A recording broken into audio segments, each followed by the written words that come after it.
Hello guys အားလုံးပဲမင်္ဂလာပါ History Master Unbox Channel ကနေပြန်လည်ကြိုဆိုလိုက်ပါတယ် Villain Saga Manga ကိုမြန်မာဘာသာပြန်ပြီးဖတ်ပြပေးနေတဲ့ series လေးပဲဖြစ်ပါတယ်ဗီဒီယိုလေးတွေကြည့်တဲ့အခါမှာနိုင်ငံရေးလို့ရတဲ့ VPN လေးတွေမှာ US region ကိုရွေးပြီးတက်လာတဲ့ကြော်ညာလေးတွေကိုအဆုံးထိကြည့်ပေးပြီးတော့ကျွန်တော်တို့ကို support ပေးသွားဖို့တောင်းဆိုချင်ပါတယ်အဆင်သင့်ဖြစ်ပြီဆိုရင်တော့စလိုက်ကြတာပေါ့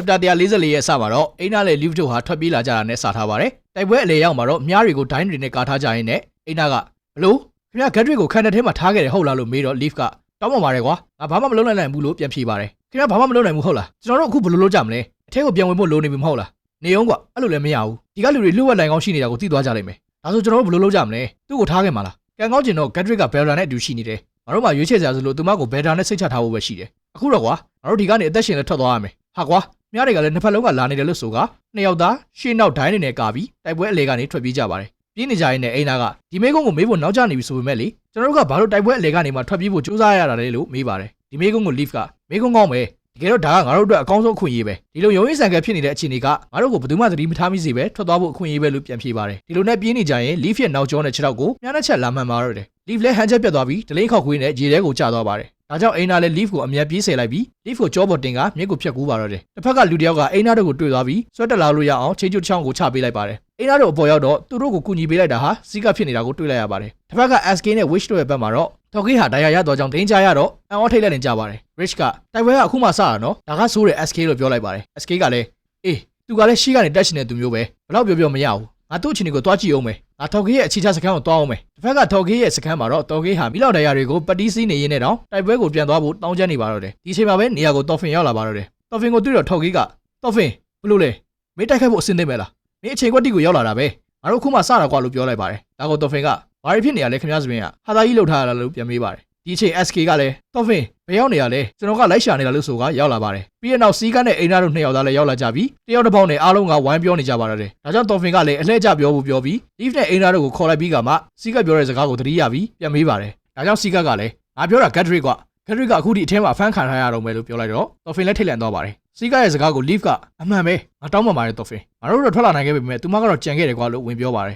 ဒီတော့စီးကမင်းဘယ်လိုလုပ်ပေးမှလဲငါမိမကိုပြန်ပေးလို့ထပ်ပြောပါတယ်ဒါကိုတော်ဖင်ကအေးပါကွာဟုတ်ပါပြီစိတ်မပူပါနဲ့ငါဖြည့်ရှင်းပေးပါမယ်လို့ပြောရင် chapter 144ကိုအဆုံးသတ်ထားပါတယ် chapter 145ရဲ့အစမှာတော့ဂျုံဘော့အတွင်းကလူသက်ကွင်းနေရာကိုပြလာပါတယ်သုံးပန်းတွေဟာအဆုံးစီရင်ခံနေရပြီးသူတို့ကတော့တပ်သားတွေကိုလက်နက်ပေးဖို့တိုက်ခိုက်ပြီးမှအသေးခံပဲဒီလိုတော့အသေးမခံနိုင်ဘူးလို့အော်ပြောနေကြပါတယ်တပ်သားတွေကတော့ဂယူးမဆိုင်ပဲဆက်လက်ပြီးတော့စီရင်နေကြပါတယ်ဒီအချိန်သုံးပန်းတယောက်ကဘေးကသူ့လူကိုခေါ်ပြီးဝိညာဉ်ကခန္ဓာကိုယ်ရဲ့ဘယ်မှာရှိရလဲခေါင်းပါလားကိုယ်ထဲမှာလားသူတို့မင်းကိုခေါင်းဖြတ်လိုက်ပြီးဆိုရင်ပခုံးလေးလှုပ်ပြတာဖြစ်ဖြစ်ပဇက်လေးဖွင့်ပြတာဖြစ်ဖြစ်လှုပ်ကြည့်စမ်းပါအဲ့လိုဆိုရင်ဘယ်ဟာကလှုပ်သွားလဲကြည့်ပြီးဝိညာဉ်ကဘယ်မှာရှိလဲသိရတာပေါ့လို့ပြောပါတယ်ဘေးကလူကတော့မင်းဘာတွေတွေးနေရလဲမင်းနားမလည်ဘူးလားဒီလိုစီရင်ခံရတဲ့သူတွေကဗဟာလာကိုမရောက်နိုင်တော့ဘူးကွာမင်းကတိုက်ပွဲအလယ်မှာလက်နက်ကင်ထားပြီးတေးတာမဟုတ်ရင်ဗာကရီတွေကမင်းရဲ့ဝိညာဉ်ကိုစစ်တီတော်ခမ်းမကနေကြိုးစုံမှာမဟုတ်ဘူးလို့ပြန်ပြောပါတယ်ဗဟာလာကိုဝင်ဖို့အတွက်နောက်တစ်ချက်တော့ရှိတယ်ကွာဘာလို့လဲကွာဘာလို့လဲငါလောက်ခဲ့သမျှတွေငါတိုက်ခိုက်ခဲ့သမျှတွေနောက်ဆုံးကတော့အလကားပဲမင်းကဗဟာလာကိုအဲ့လောက်တော့သွားကျင်နေရလားအေးမင်းကရောမင်းရောအိမ်ထဲရတဲ့အောင်ဖြစ်ချင်ဘူးလားမင်းရောအိုဒင်ရဲ့ဘေးကနေစစ်ပွဲတွေကိုအဆုံးသတ်ပေးမဲ့တိုက်ပွဲကြီးကိုမတိုက်ချင်ဘူးလား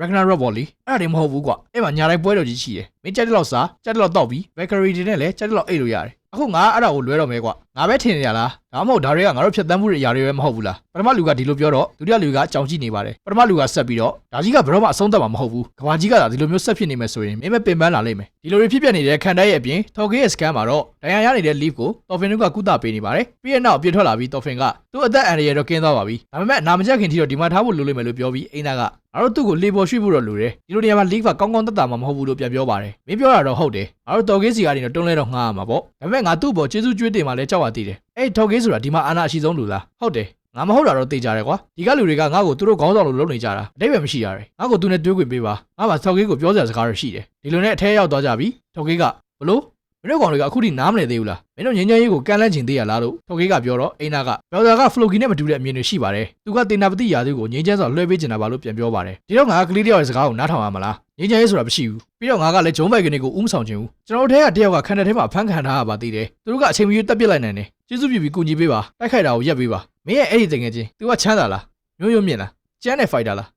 းတမလူပါပဲဒါဆိုတော့သူ့အတွက်ကအခွင့်အရေးနဲသွားပြီငါပြောချင်တာကွာငါအတွက်ကဘာရမှာလဲတော်ကေးကဒီလိုပြောတော့အိနာကလည်းဒေါသထွက်သွားပါတော့တယ်ဒီချိန် SK ကဝင်ပြီး ငါ့ကိုပြောပါအောင်မင်းကတိုက်ပွဲတွင်းမှာခန္ဓာထဲကထွက်လာတယ်လို့ပြောတယ်နော်မင်းဘယ်လိုထွက်လာခဲ့ရလဲဂိတ်လေးဘက်လုံးကတင်းတင်းကြပ်ကြပ်ပိတ်ဆို့ထားတာပဲထွက်ပေါက်သားရှိမယ်ဆိုရင်အခုချိန်ငါတို့ကတီးပြီးနေလောက်ပြီဒီတော့ပြောပါအောင်မင်းဘယ်လိုထွက်လာရလဲခန္ဓာထဲကိုသွားဖို့လှုပ်ဝက်လမ်းများရှိနေရလားအက်စကီယာကဒီလိုမေးတော့အိနာကကျိုးနေပါအောက်ကိုဆင်းလာဖို့ကျိုးကိုတုံးခဲ့တာပါကျွန်တော်တခြားဘာမှမသိပါဘူးလို့ပြန်ဖြေပါတယ်အပြင်ကစီကတ်တို့အဖွဲ့မှာတော့စီကတ်ကဂက်ဒရစ်ကအဲ့ထဲမှာမိကုန်းကတော့ငါတို့ဘယ်လိုဝင်မလဲဆိုတာပဲကွာလို့ပြောတော့နောက်လိုက်တယောက်ကအထဲကိုဘယ်လိုဝင်ရမလဲပဲတွေးနေရလားပြန်ထွက်လာဖို့ရောမတွေးဘူးလားလို့ပြန်မေးပါတယ်ဒါကိုစီကတ်ကမင်းသားအထဲဝင်နိုင်ရင်ပြန်လဲထွက်နိုင်ပြီပေါ့ဟာကံမကောင်းချင်တော့ညအချိန်မှာတော့သူတို့ကခံတက်တစ်ခုလုံးကိုတေချာပိတ်ထားတယ်လို့ပြန်ပြောပါတယ်နောက်လိုက်နောက်ထပ်တယောက်ကစီကီယေမင်းတို့ယာကူလေးပြင်ထားတယ်လို့လှမ်းခေါ်ပါတယ်ပြီးရနောက်ဘာလို့တော်ဖင်နဲ့အတွဲမလုပ်တာလဲလို့မေးတော့စီကတ်ကယူလိုက်တာကွာငါ့ကိုဒီလိုအချိန်ကြီးရောက်အောင်လုပ်ခဲ့တဲ့ကောင်နဲ့ဘာလို့တွဲလို့ရမှာလဲဒီကောင်ကငါလက်တီကိုစားရတော့မှာဒါပေမဲ့သူကထော်ကေးရဲ့အမျိုးဆိုတာတိလိုက်ရတော့သူနဲ့သွားရှုပ်ဖို့ဆိုတာမလွယ်ဘူးကွာလို့ပြောနေပါတယ်ဒီအချိန်မှာသူတို့စီကို SK ကရောက်လာပါတယ်သူ့ကိုလမ်းခေါ်နေတော့စီကကလည်းဘာလို့ပေးရမလဲလို့မေးပါတယ်မင်းတော်ဖင်ကိုသိရလို့ငါကြားတယ်ပြောရင်တော့အရှိကြီးပဲဗျာအတီကျွမ်းဆိုတာထက်ပြိုင်ဘက်လို့ပြောရမှာပေါ့ဒါဆိုရင်တော့ဒီအတွက်မင်းကအကောင်းဆုံးပဲဘာအတွက်အကောင်းဆုံးလဲတေချာနားထောင်ကွာငါမင်းကိုအရန်ကိုအရေးကြီးတဲ့တာဝန်ကြီးတစ်ခုပေးမယ်လို့ SK ကစီကကိုကတ်ပြောလိုက်ပါတယ်ခန္ဓာနီးမစ္စနာမှာပုံနေရင်အိနာကလမ်းရှိရာကိုတေချာလေးညွှန်ပြပေးနေပါတယ်ပြီးရနဲ့မင်းဒီလိုတော့မသိကြလားတော်ဖင်ဒီလောက်မှောင်နေတော့မင်းရေအောက်ထဲမှာအပေါက်ကိုတွေ့မှာမဟုတ်ဘူးလို့ပြောပါတယ်မီးလင်းနေရင်သူတို့ကသတိထားမိသွားလိမ့်မယ်မင်းဒီမှာနေခဲ့ပြီး leaf ကိုယူဆိုင်ပေးပါအိနာသူတို့သာအဲ့ဒီရေတွင်းကိုဖို့ထားမယ်ဆိုရင်ငါချက်ချင်းပြန်ထွက်လာခဲ့မယ်တော်ဖင်ကဒီလိုပြောတော့အိနာကဘာမှပြန်မပြောနိုင်ဖြစ်နေပါတယ်ဒါကြောင့်တော်ဖင်ကပဲငါ့ကိုအဲ့လိုကြီးမကြည့်စမ်းပါနဲ့ကွာငါအဆင်ပြေမှာပါဒါကအလုပ်ဖြစ်မှာပါလို့ပြောရပါတယ်ဟဲလ်ကလည်းအိနာကိုသူမရဲ့ဝေးရုံနဲ့ပစ္စည်းတွေကိုယူထားဖို့ပြောပါတယ်အိနာကလည်းဟဲလ်ကိုတော်ဖင်နဲ့ဂက်ထရစ်ကိုယူဆိုင်ပေးဖို့ပြောပြီးဟဲလ်ကတော်ဖင်ကိုစောင့်ကြည့်နိုင်ဖို့သူမအခုလိုတွေလုပ်နေတာဖြစ်ကြောင်းပြန်ပြောပါတယ်ဒီလိုနဲ့တော်ဖင်တို့ရေထဲဆင်းသွားကြတာကိုတွေ့တော့စီကတ်ကသူတို့နောက်ကိုလိုက်သွားမယ်အကြောင်းပြောပါတယ်သူနောက်လိုက်ကမေးတော့စီကတ်ကငါရဲ့အထူးမစ်ရှင်ကတော်ဖင်ကိုနောက်ရောက်ခံလိုက်ပြီးလျှို့ဝှက်လန်းရှိမရှိစုံစမ်းပေးဖို့ပဲငါတေချာမြင်ပြီးတွေ့ရမှာငါတာဝန်ကပြီးမှာအဲ့ဒါအပြင်ငါတို့သမီးကိုကယ်မဲ့သူကငါပဲဖြစ်ရမယ်ငါသူ့ကိုပဲအကုန်လုံးလှုပ်ခိုင်းပြီးတော့နာမည်ကောင်းအယူမခံနိုင်ဘူးလို့ဆိုကရေထဲကိုလိုက်ဆင်းသွားပါတယ်ဒီလိုနဲ့ခဏအတွင်းကစီရင်ရနေရာကိုပြန်ရောက်လာပါတယ်ပထမလူကြီးကငါရဲ့အကြီးမားဆုံးနောင်နာကဗဟာလာကိုမရောက်နိုင်တော့မှကြောင့်မဟုတ်ဘူးဘာကိုနောင်နာရလဲဆိုရင်ငါတိုက်ခိုက်ခဲ့တဲ့မြတ်ကဘာတစ်ခုမှကိုမပြောင်းလဲသွားရတာပဲဒါကြီးတွေကထက်ကလဲနေတာပဲတက်တယ်ခိုးတယ်စားတယ်တောက်တယ်မိမတွေနဲ့အိတ်တ